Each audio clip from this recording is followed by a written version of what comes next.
I think most uber successful people will tell you the more successful you get in life, the fewer people there are that will tell you the truth.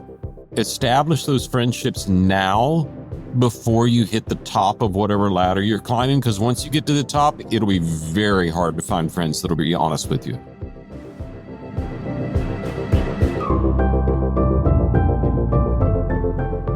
That's William Vanderbloemen. He's the founder of the Vanderbloemen Search Group, where he helps organizations identify the best talent for teams. He's also the author of 2 books, Be the Unicorn and Work How You're Wired, where he discusses the research and his team conducted around the habits that help professionals excel at and enjoy their work. So you'll learn 1, the one habit that puts you ahead of 90% of people. 2, how to learn what you don't know about yourself. And 3, the one skill to work on regardless of your job. And if you want a quick summary write-up of the actionable takeaways that William shared, I recommend you sign up for the free Gold Nugget email newsletter, which you can find at awesomeatyourjob.com. I'm Pete Makaitis. This is How to Be Awesome at Your Job. And now, here's William.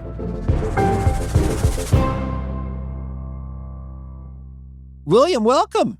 Thanks so much, Pete. Appreciate you having me here. Oh, I'm excited to talk about some of your wisdom. Your book, Work How You Are Wired. Great title, great messages. I want to kick it off right at the beginning. I'm intrigued. We've got, right off the bat, chapter 1, titled, Almost Everyone Hates Their Job. What a bummer. Can you tell us, what's the underlying research data for this assertion? If you do a pretty thorough search, and we did, of reputable surveys, of really honest looks at happiness and engagement in the workplace, the resounding conclusion is most Americans hate their job. And it's probably also true globally, but most Americans hate their job. Not we're mildly dissatisfied or we're a little bit unengaged or when it's hump day or that sort of thing. They really don't like their jobs. And life is just too short to spend the majority of your waking hours doing something you hate. And to add on to that, most Americans hate their job. Most managers say their team is just okay. Now, that's a really messed up world where you've got people that hate doing what they do and managers thinking on your best day, you're okay. Is it possible to find work that you enjoy and are good at? That's the alchemy we were trying to study from an empirical, data-driven method to figure out who is happy at their work and good at it, and how do we distill that into a pathway for readers to be able to find work they're happy with. We wrote a book on how to behave at work and get promoted. It did wildly well. It's called Be the Unicorn. It's like, wow, if I just do all this, I'll get promoted. And it works. However, if you're getting promoted within a workplace that you don't enjoy, that's really not the whole ball game. You know, what does it profit a man if they gain the whole world but lose their soul? Yes. Okay. Well, so now I'm intrigued by the almost part. I know that we've heard about the Gallup engagement study many a time on the podcast. It's a favorite research piece to cite. So with that and other sources, are we looking, William, at 2%, 6%? How many people are digging their job and flourishing in it? Yeah, not many. Not many that I can find. I mean, if you look at who's disengaged, you're going to find a wide spread of this percent, that percent, but the majority is more than half. Some will go as high as 3/4. So I guess you could deduce that less than half of people are really enjoying their job. And then you get to, and are they any good at it, is pretty small. I run an executive search firm, which means companies hire us to find their best talent. And we've been doing it a long time, and we do a pretty high volume of that. So we have lots of data at our fingertips. And we went and found the people that are the absolute best at their job and happy with it that we know. And I mean, like 30,000 of them. And we tried to draw some common denominators about what work did they choose based on what kind of personality they have. And is there a way to distill that so that somebody reading could pick up a book and say, I need to find work that's going to be fulfilling and make me feel good and that I'll be good at. It doesn't have to be that way. And thank goodness we're no longer in a day where you get one job out of high school, you stay with the company 55 years, you get some form of watch at the end. And there's a lot of career mobility. If you're not happy, it doesn't have to stay that way. Okay, understood. Well, could you give us perhaps the overview mindset shift or perspective that we should take on as we're exploring these kinds of questions? Yeah, you need to get to know yourself. That's it. Get to know yourself. Get to know what you're good at, what you're not. Get to know what you like, what you don't. Get to know what gives you energy, what doesn't. Know yourself. And that sounds so simple, but to go way back in the Wayback Machine, I don't use my philosophy degree for a lot, but Socrates, maybe the founder of Western thought, his top teaching was know thyself. Mm-hmm. And when we studied the 30,000, we call them unicorns because they just stand out in the crowd. They're this kind of people. Pete, you ever get in an elevator and ride for 30 seconds with somebody on the elevator, and by the end of the elevator ride, you're like, I want to know more about them. I want to sign up for their email list. I want to be a part of their, or you run into them at a cocktail party. There's something different about their countenance, right? And you want to engage. Those are what we call unicorns, and it bleeds over into work. They behave a certain way. They choose a certain type of work based on their knowledge of themselves.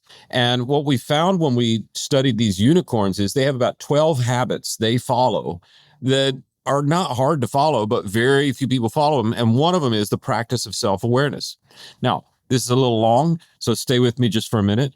But we surveyed the 30,000 unicorns we had and said, force rank these 12 habits. What are you really good at and what are you not? And the what are you really good at was different all across the board because some people like speed, some people like studying methodically, some people are wired differently. But the one common denominator when they're force ranked what they're good at, the unicorns, the best of the best, said that their worst habit of the 12 is self-awareness. Like across the board, they're all like, I got to work on that. Now, hold that thought. We also surveyed 250,000 people, just Gen Pop, you and me, everybody out there. And when it came to self-awareness, the average people like me, 93% of us said we were above average in self-awareness. 93%. Now, I'm not a math major, but there's not a group on the planet where 93% is above. Average is 50% and half's above and half's below.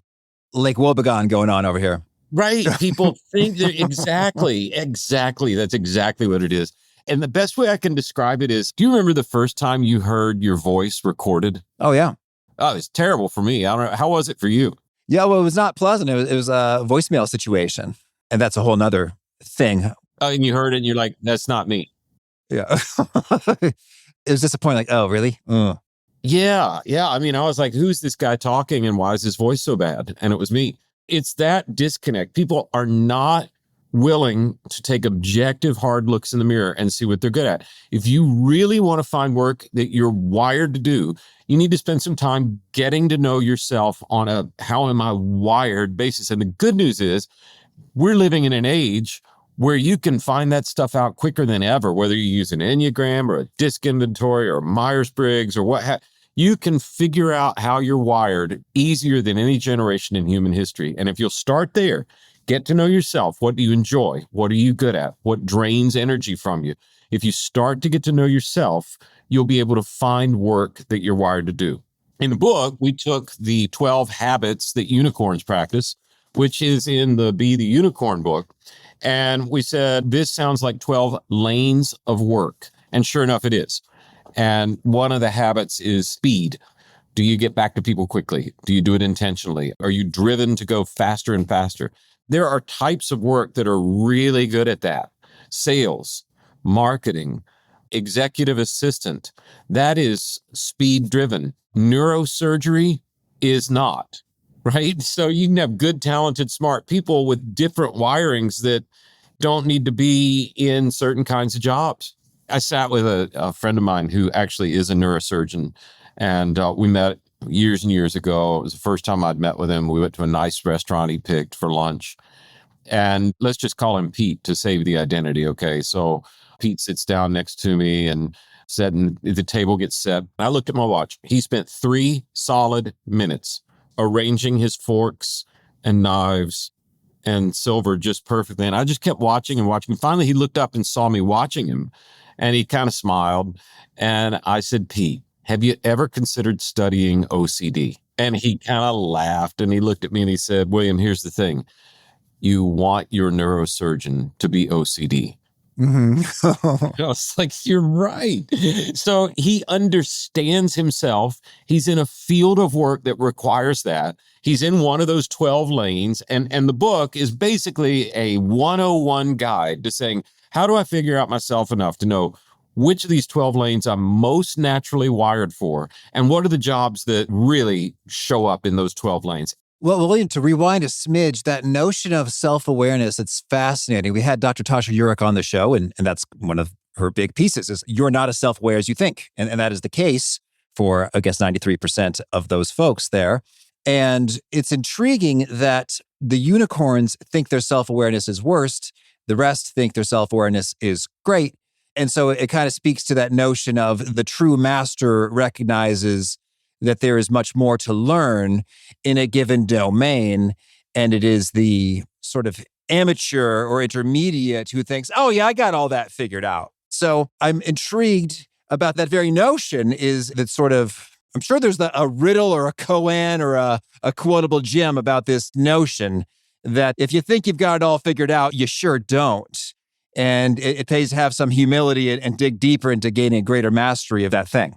And if you'll just commit just a little bit of time to it, learning a little bit about yourself, you'll be ahead of 90% of everybody. It doesn't take a lot of work. That's the good news about these statistics. I'm a level 2 sommelier, and level 1, I thought I knew something. Level 2, it's like, oh, I don't know anything. But by just getting to level 2, where I don't know anything, if I'm at a dinner party, I know way more than most everybody around the table. It's the same with self-awareness. We're so bad at it.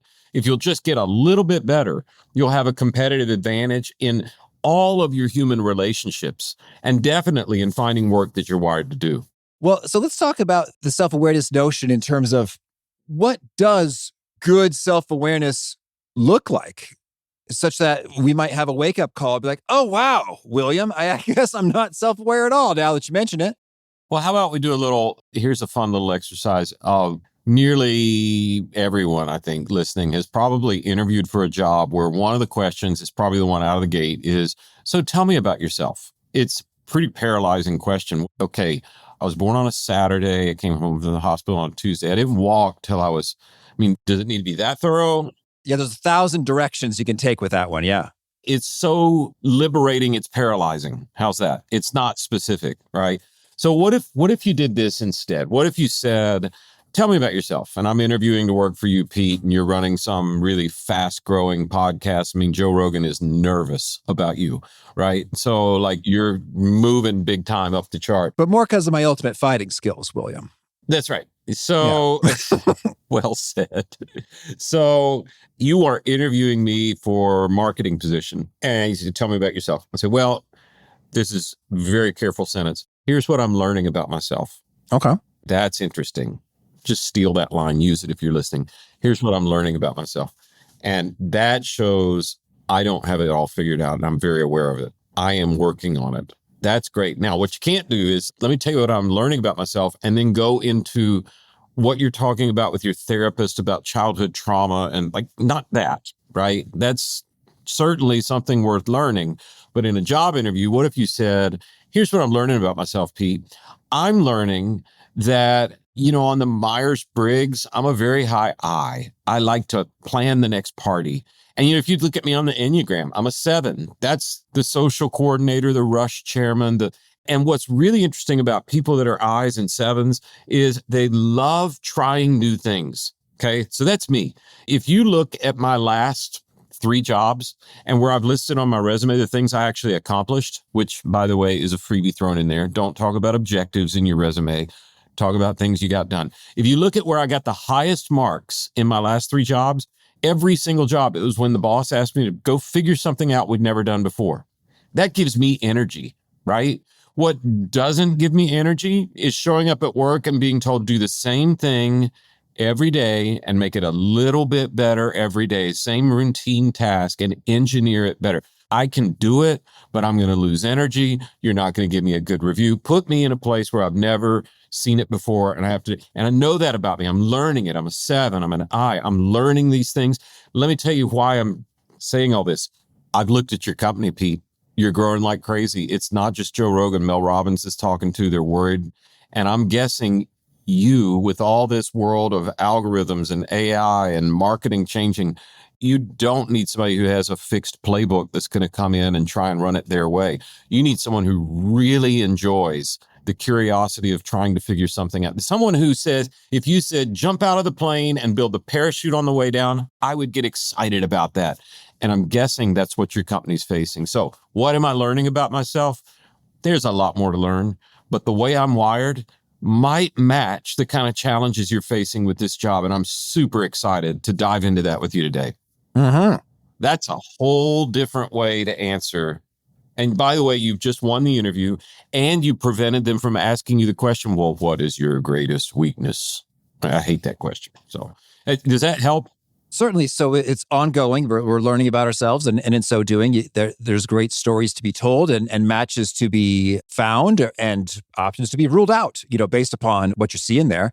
That's super. So you mentioned the DISC, the Myers-Briggs, the Enneagram. Those are cool. Do you have any other go-to approaches, methodologies, questions that are super impactful in terms of getting meaningful self-awareness upgrades? Well, the main thing is, do you have friends that'll actually tell you the truth? That's the ultimate test. And, one of the ways you can look for that is, do your friends always tell you things you like or not? My wife, I love her. There's no one I'd rather spend time with on the planet than her. And I'm not saying that to be like saccharine or anything. It's true. And she tells me things I don't want to hear every day. And it's usually to pull something out of me, some self-awareness I need to develop. So do you have friends who actually tell you things you don't want to hear that you reflect back and say, they're right about that? And then the second way is to use some of these inventories, DISC, Myers-Briggs, Enneagram. We developed one around these 12 lanes called the Vander Index, which will very quickly tell you, here's my top lane of these 12 and where I probably ought to look first. And here's my bottom one where I'm probably not going to be happy. And then some things in the middle that maybe are worth a look and maybe not. And I'm digging the notion of you need friends to tell you the truth. And you're bringing me back to in college. I was selected to be the student speaker at the College of Business commencement ceremony at the University of Illinois. And that was kind of fun and cool and yay. But I played this joke on people and they said, oh, you're going to be the speaker. What are you going to talk about? And so I would do this shtick and I'd say, okay, I got a crazy idea. All right, check it out. So people think graduation, right? It's like the end, but no, I'm going to flip it on its head and say, no, check it out. Actually, it's the beginning. And that's why they call it commencement, right? So that's like super cheesy, been done way too many times speech. And so I like to mess with people by getting super fired up about it, right? Just to see what they would do. And you could tell good friends, they're like, you're joking, right? That's what a good friend says. And then the not so great friends are like, oh, interesting. They just sort of smile, nod, and move along. So I love that is to have the friends and then to you don't have to subject them to joke tests, but I think it does pay to, and again, Dr. Tasha Eurich had a technique she called the dinner of truth, where you're actually asking these good friends the key questions because they might not know that feedback is welcome, needed, desired from you to go there. And here's a little secret, Pete. Maybe you've experienced it as well. Yeah, I've had the chance to be around a lot of successful people, way more successful than I am. I've also been blessed to see this company grow more than ever thought it would. I think most uber successful people will tell you the more successful you get in life, the fewer people there are that will tell you the truth. I have a friend who says the first day you're the CEO is the last day you hear the truth because everybody wants to tell you how wonderful things are. My COO, when I hired her, she said, what's the main reason you're hiring me? And I said, to tell me the truth. Like, that's all.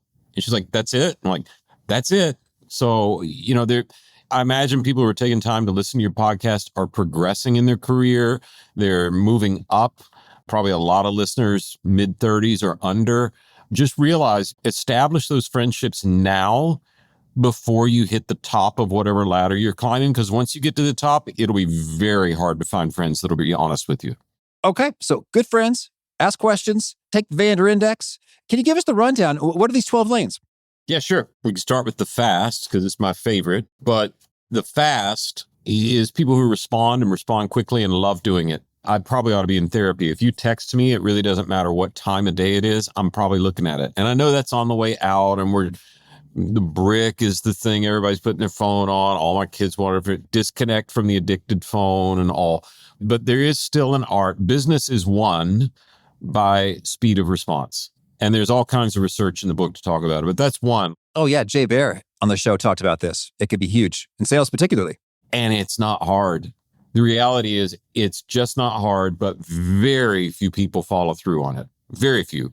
But that's one. If you're one that's like, I just need to get back to them real quick. If you find yourself constantly answering a text, that might be a sign that you're one of the fasts. And rather than run through all of them, I'll give you just a couple others. The prepared is another one. And it's almost the opposite of the fast. The prepared is someone who comes to work with everything neat. Like my wife's pantry is this way. She is prepared. Everything is in the same place. And if we rent a house for vacation, the pantry gets set up pretty much the same way. So there are some people like that. And those are people that you want in compliance roles, train masters, brain surgeons, pilots. These are people that speed isn't as important as quality control. Another habit that I'll just hit on real briefly is some people have a lane where their work needs to matter more than just what they get to do. Like I love selling stuff. I always have. I am a salesperson at heart. However, if I were selling something that didn't leave the world better than I found it, I'm not going to be as energized. So we call it purpose driven. Are you driven by something higher than just getting the check? And some people aren't, or some people are, but just by little things. Some people are about giant things. If you are purpose driven and you go into a business with zero purpose, you're going to be very, very unhappy. Authenticity is another one. Do you have to be authentic? Is that who you are? And not to use too many personal stories, but we had one of our 7 kids that didn't pass the driver's ed test when it was time to go get the license. Like they just messed up one turn. They perfect on everything but that one thing. And they're like, oh my gosh, I don't know what I'm going to tell my friends. And we'll just tell them you're taking the test tomorrow. But that's a lie. Well, are you taking the test tomorrow? Yes. But it's not telling them I failed today. It's this particular child is very authentic. I'm not going to hide the truth. I'm not going to, you know what she would be terrible at? Politics. She'd be horrible at it. You know, you say, well, politicians are disingenuous. Actually, to run for president of the United States, you have to know how to talk to people in Yakima, Washington, which is way different than Seattle, Washington, and in Illinois, which is way different than in Texas. And so you have to mold and adapt and shift. And people who are very driven by authenticity will not do well in that role, nor will they do well in a sales role. There are other jobs for them. And the cool thing about the book is we actually unearthed like jobs that you would think all the jobs that are listed are CEO, CFO, COO. No. Mailman is in here. Brick mason, which is a great career to go into right now for a whole lot of reasons, not the least of which is AI. But there are clear examples within each lane. You should read the chapter about a lane and say, that's me. You don't have to go take a test. That is actually who I am. Okay, here's the kind of work I need to look for. Here's the kind of work that's going to make me crazy. And you can read them in any order. But by the end of the book, you should find 1, 2, or maybe 3 of these lanes that are like, I was made for that. And 1 for sure, and maybe 2, I don't know about 3, that you say, I don't ever need to go near work like that. Because, you know, you can behave well at work and be awesome at your job and hate it. And what's the point? Yeah. If you don't enjoy what you're getting to do. Well, William, I dig this. So fast, prepared, purpose-driven, authenticity. Could you share one that's maybe surprising? Like folks say, huh? That's a strength? That's a lane I could lean into? I thought I was just weird. Yeah, well, there's something about curiosity that is a lane for work. It's a habit of unicorns, and it's a bit counterintuitive to how a lot of people were raised. You know, I was raised, don't ask too many questions. Do what you're told and you'll do well at your job. In today's world, you need to always be curious. Why are we doing it that way? Why? You know, the greatest value add of a longtime employee is their institutional memory, which cannot be transfused in a day, right? But the greatest gift of a new team member is their ability to look at how we do things and say, well, why do we do it that way? Why don't we do it that way? The curious, who are always looking and always shifting and always asking the why. That might have been out of favor in an old school world, but now that we're in an open source, AI driven world, it is everything. And one other that shows up that it's not counterintuitive, but there's a counterintuitive piece to it is agility.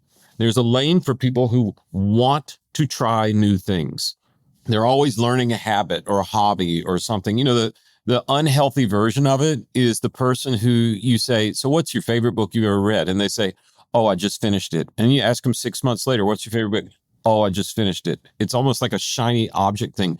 But the agile are the kind that I hate this word. It's been 5.5 years since the shutdowns, and I still can't hear the word pivot without thinking it's a 4-letter word. But people who can pivot will own the future, because the world isn't just changing annually now. It's changing minute by minute with technological advances and such. And here's the surprising piece about agility. Okay. Oh, William, that makes sense. Agility, that's a no-brainer. Agility atrophies. It goes away a little bit every single day. And here's the living example of that. I'm a jogger or a runner. It's probably a matter of opinion. But I got into my 40s and I had to start stretching so I didn't get injured. I hate doing all this stretching and preparation, and I just want to go run. Well, the stretching turned out to be harder than the running. And one time I was stretching, trying to touch my toes, and our littlest one walked in and she sat down next to me. She tied herself into some form of human knot, and she untied herself, looked up at me, smiled, laughed out loud, left the room without saying a word. Just making total fun of me because, little kids can bend more than Super Stretch Armstrong. And as she left the room, it dawned on me, little kids can stretch, old men can't. Every day I'm alive, I get less flexible. So even if you're naturally wired for agility, you have to work on it or it goes away. Every day a team is alive, it gets less flexible. Every day a company is alive, it gets less flexible. This is like a law of thermodynamics. So the surprise about agility is not that it's one of the lanes that you should be looking at. The surprise is, even if you're good at it, you got to keep working at it. And if you'll work just a little tiny bit every day, you'll be way ahead of people as you get farther down the career road. That's interesting. In some ways, it's sort of inversely correlated with wisdom, because it's like you do some things. Hey, that worked great. Let's do that next time. Hey, that worked not great. Let's not do that next time. And so then over time, you've got a series of associations and memories in terms of this is good, this is bad, that works, that doesn't work. And then I felt it in myself. I'm naturally less inclined to go try that wild thing. It's like, that seems a lot like these other 4 things I've tried that didn't work. So I don't think I want to do that. Yeah. But the pace of change, I read a study some years back that said there's been more change. This is pre-pandemic. More change in the last 10 years than in the 100 years prior, technologically. And now we're on the other side of a pandemic and we're into the AI world. And the study went on to say more change in the last 10 years than the 100 prior. And the next 10 are going to make the last 10 look slow. So even if you aren't working in a job where agility is your main lane, everyone needs to work on their agility, because the world where everything stays the same, first of all, it never existed. But secondly, if it did exist, it exists a little less each day. The rate of change is growing. My personal ability to adapt to change is shrinking. And no matter what kind of job I'm doing, I've got to do everything I can to narrow that gap. All right. Well, William, tell me anything else you really want to make sure to mention before we hear about some of your favorite things. I would just say, if you're interested in all of these things, you can just go to vanderbloemen.com. You don't have to know how to spell it. Just try in the whatever search browser you use. You'll find us. And there are probably 5,000 or 6,000 resources on how to be awesome at your job, how to win at work, how to manage employees, how to ask for a raise. There's lots of stuff there that might help people pass the 2 books we've talked about. Big thanks to William for sharing his wisdom with us. And big thanks to our sponsors. Check them out. One sponsor to check out is Vanguard. As we step into a new year, it's the perfect time for all the advisors listening to think about how to set up your clients for success. One way to do that is to level up your fixed income strategy. But bonds are tricky. The market is huge, rates shift, and risks hide in plain sight. That's why having a partner with scale and expertise matters. Vanguard brings both. Vanguard bonds provide top-grade products across the board. Their lineup includes over 80 bond funds actively managed by a 200-person global squad of sector specialists, analysts, and traders. Vanguard's been in the game for a long time at a scale that gives them a serious edge. They're able to invest across many sectors, maturities, and geographies, spotting opportunities that others might miss. Vanguard takes a steady approach, focusing on reliability and consistency. So if you're looking to give your clients consistent results year in and year out, go see the record for yourself at Vanguard.com/audio. That's Vanguard.com/audio. All investing is subject to risk. Vanguard Marketing Corporation, distributor. One sponsored checkout is Monarch. One of my financial goals for 2026 is reducing expenses in the most painless way possible. And well, managing your money doesn't have to be a struggle this year. Monarch is a gorgeous personal finance tool that makes your money life easier. It brings your whole money picture from budgets to accounts and transactions and investments into one super handy dashboard on your phone or laptop. I was such a fan of the old Mint.com and was super bummed when it disappeared. But the good news, though, is Monarch was founded by a team that includes the original product manager of Mint. And I dare say it's even better. I like the graphical summaries that help me drill down into things quickly and easily, and it helps me get to the bottom of anything that just seems a little weird or off and cool opportunities. In fact, Monarch helped the average user save over $200 per month after joining. So this new year, achieve your financial goals for good. Monarch is the all-in-one tool that makes proactive money management simple all year long. Use code AWESOME at monarch.com for half off your first year. That's 50% off your first year at monarch.com with the code AWESOME. One sponsored checkout is Taylor. Taylor is an award-winning AI and expert-styled menswear rental subscription service featured in GQ, Vogue, and more. Taylor's mission is to help people look good so they can achieve their personal and professional goals while reducing fashion waste to support a more sustainable future. Some guys are hard to shop for. They seem to have everything. Taylor solves that by offering many style choices. We're talking 20,000 garments, 2,000 styles, 300 brands curated just for them, making it a thoughtful clothing gift that they'll actually wear. I personally really enjoyed how quickly, easily, and delightfully I was cruising through my online style quiz. And with renting, there's no need to worry about shopping, commitment, laundry, or landfill with your clothes. So give the gift of time, convenience, and effortless style. Visit Taylor.style and get 10% off Taylor gift cards with the code PODCASTGIFT. That's TAELOR.style and use code PODCASTGIFT for 10% off Taylor gift cards. All right. Well, now could you share a favorite quote, something you find inspiring? Know thyself. And a favorite study or experiment or bit of research? The easy answer is go read Atomic Habits. There's great stories in there about how to build habits. And I think probably 15 million people have done that now. So it's doing all right as a book. I think the research we did on these two books is what's fascinating to me. The Be the Unicorn book was the start. And it was, how do some people stand out on a short elevator ride? How do you stand out a crowd like that? And the research we did around people that really do well, the unicorns, was just fascinating. It was like honestly, Pete, we started the whole study to get better at our job as exec search people. What we found was what these crazy talented people have is just a basic set of skills we probably all can adopt. So the research that we found there was supposed to help me at my job, but we realized it could be a roadmap to help a lot of people find a job they like and then behave in a way that gets them to the top of that company. And that research has just been counterintuitive and wonderful and beautiful. And I've been thinking about it a lot. That sounds self-aggrandizing, but that's where my eyeballs have been for a few years now. And it makes me really excited. Okay. And a favorite tool, something you use to be awesome at your job? I have made a switch to trying to write things down rather than type them and to try and be more present with people. So I have ditched the laptop in meetings now. And I'm using Remarkable. I don't know if you know this device. Oh, yeah. It's a notepad that feels like paper, and then it digitizes everything, and it just uploads straight into my Google Drive. I have all my notes from all my meetings, and I'm writing. If you don't have that laptop open, it's like the Simon Sinek talk where he's like, hey, let me show you the difference between distracted and not. And he talks to people and he says, now you in the front row, give me your phone. And he just holds it. And he says, I'm not looking at this. Do I feel more or less engaged with you right now? And of course, the answer is less. So I'm trying to remove things that make me less engaged with people. And one of those is the screen. It makes it hard to get back to people with a text within a minute. But I use my little Remarkable in every meeting now. And I've heard it growing up. I'm actually believing it more than ever. What's written is what's remembered. So the actual slowness of writing out each letter instead of typing 120 words a minute, there's something to that ingrains it in my brain. And I'm hoping it makes me more engaged and present with folks in the coming years. Okay. And is there a key nugget you share that really seems to connect and resonate with folks? You hear them quote it back to you often? We have 9 core values. They're built around how we behave. One is called ridiculous responsiveness. And it's just the power of getting back to people quickly and intentionally. And it's in both books. You can read about it.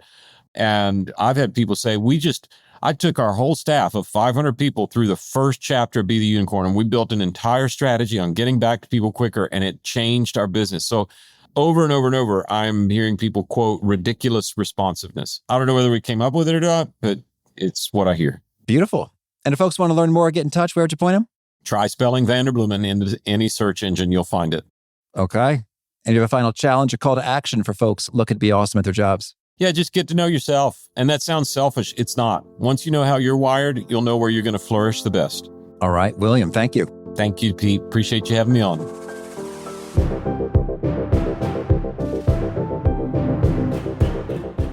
I really appreciated William's take on agility, that naturally, as we spend more time in life and get more experiences and see, oh, that worked, oh, that didn't work, oh, I like that, oh, I didn't like that, I have found myself falling into this pattern, getting a narrower and narrower groove of this is what I dig and this is what I don't dig.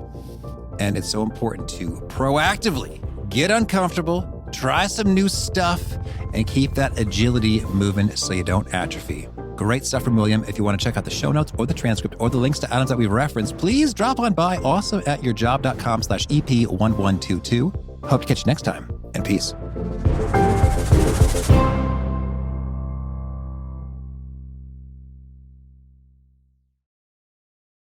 This message is brought to you by the Capital One Venture X card. Venture X offers the premium benefits you expect, like a $300 annual Capital One travel credit for less than you expect. Elevate your earn with unlimited double miles on every purchase, bringing you one step closer to your next dream destination. Plus, enjoy access to over 1,000 airport lounges worldwide. The Capital One Venture X card. What's in your wallet? Terms apply. Lounge access is subject to change. See CapitalOne.com for details.